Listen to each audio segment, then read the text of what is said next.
ونصلي على رسوله الكريم اما بعد۔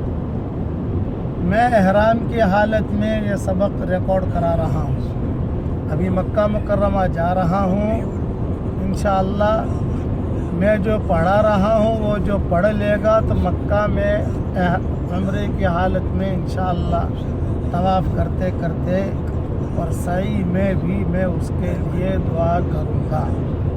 آج کا آپ کا سبق یہ ہے کہ 500 مرتبہ درود شریف پڑھ لیجئے۔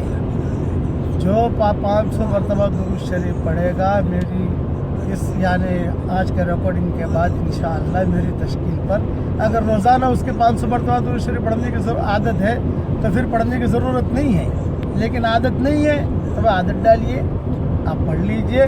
تو میرا وعدہ ہے کہ میں انشاءاللہ مکہ مکرمہ جا کر اس کے لیے خوب دعا کروں گا عمرے کی حالت میں۔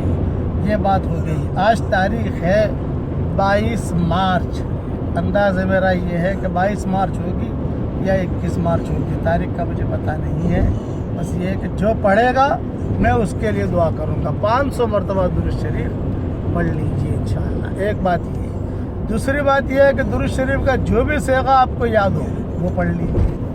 تیسری بات یہ ہے کہ جو پڑھا رہا ہوں وہ بھی پڑھ لیجئے فوراً۔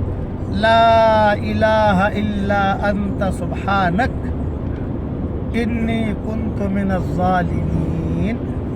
یہ 3 in 1 ہے، اس میں توحید بھی ہے، اس میں تسبیح بھی ہے، اس میں استغفار بھی ہے۔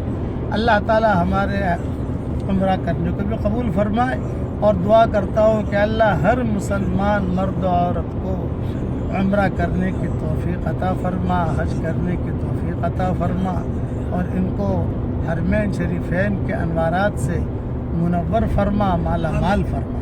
بس آپ کا کام ہے 500 مرتبہ درود پڑھنا۔ جو پڑھے گا میں اس کے لیے حرم کی حالت میں اور عمرے کی حالت میں دعا کروں گا انشاءاللہ۔ اللہ تعالیٰ ہم سب کو عمل کرنے کی توفیق عطا فرمائے۔ السلام علیکم ورحمۃ اللہ وبرکاتہ۔